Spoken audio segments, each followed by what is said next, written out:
Bidan desa. Pada suatu malam di desa kecil yang dikelilingi hutan lebat, ada seorang bidan bernama Bu Ratna. Dia terkenal sebagai bidan yang sangat ahli dan sangat dihormati oleh penduduk desa. Meskipun desa itu jauh dari kota, banyak orang yang datang untuk meminta bantuan Bu Ratna. Suatu malam, Bu Ratna menerima panggilan dari keluarga di ujung desa yang mengatakan bahwa ada seorang wanita hamil yang akan segera melahirkan. Meskipun malam sudah larut dan hujan turun deras, Bu Ratna segera mengambil tasnya dan berangkat. Di tengah perjalanan, Bu Ratna merasa ada sesuatu yang aneh. Jalan yang biasanya dia kenal seperti berubah, dan kabut tebal menyelimuti sekitarnya. Dia merasa ada suara langkah kaki mengikutinya dari belakang. Namun, setiap kali dia menoleh, tidak ada siapapun di sana.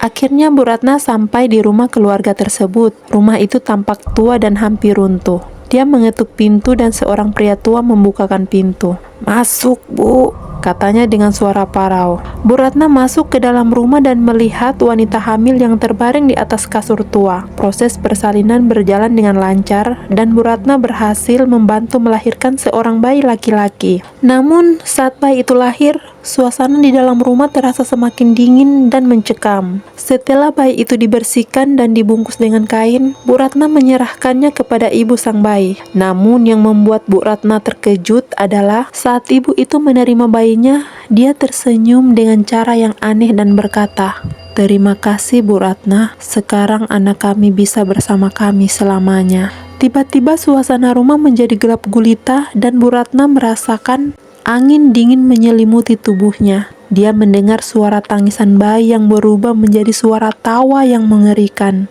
Ketika Ibu Ratna menoleh ke arah keluarga itu, mereka semua sudah menghilang, dan yang tersisa hanyalah rumah kosong yang penuh dengan debu dan sarang laba-laba. Dengan gemetar, Bu Ratna keluar dari rumah itu dan berlari kembali ke desanya. Dia tidak pernah menceritakan kejadian itu kepada siapapun, tetapi setiap kali dia melewati rumah itu, dia selalu merasakan kehadiran yang tidak terlihat, seolah-olah keluarga itu masih mengawasi di balik kegelapan.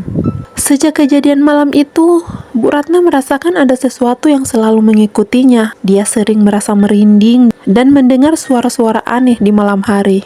Meskipun dia berusaha mengabaikannya, semakin hari perasaan itu semakin kuat. Suatu malam, saat sedang bersiap untuk tidur, Bu Ratna mendengar ketukan pelan di pintu rumahnya. Awalnya dia berpikir itu hanya angin, tetapi ketukan itu semakin keras dan teratur. Dengan hati-hati, dia membuka pintu dan tidak menemukan siapapun di sana. Namun, di depan pintu ada sehelai kain yang terlihat seperti kain pembungkus bayi yang pernah ia gunakan malam itu. Bu Ratna merasa sangat ketakutan. Dia memutuskan untuk mencari bantuan dari seorang dukun desa yang terkenal bisa berkomunikasi dengan roh. Dukun itu bernama Pak Mantri. Mendengarkan cerita Bu Ratna dengan seksama dan memutuskan untuk mengunjungi rumah tua di ujung desa. Saat mereka tiba di rumah itu, Pak Mantri mulai merapalkan mantra. Dia mengatakan bahwa rumah itu memang berhantu dan dihuni oleh arwah keluarga yang mati secara tragis bertahun-tahun yang lalu. Ternyata, keluarga itu mengalami kecelakaan di malam hujan deras, sama seperti malam saat Bu Ratna membantu persalinan. Pak Mantri menjelaskan bahwa arwah mereka terperangkap dan mengulangi kejadian tersebut setiap malam, mencari bantuan dari siapapun. Bu Ratna terkejut dan bertanya, apakah ada cara untuk membantu mereka? Pak Mantri mengatakan bahwa mereka harus melakukan ritual untuk membebaskan arwah-arwah tersebut. Malam itu, dengan bantuan Pak Mantri, Bu Ratna melakukan ritual di rumah tua tersebut.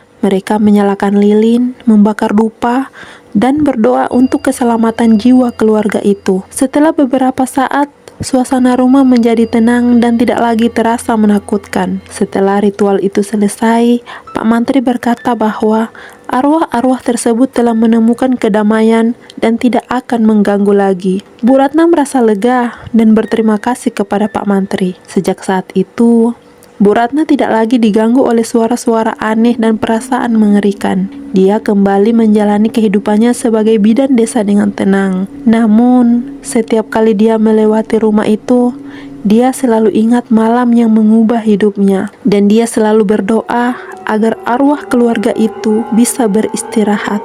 dengan tenang.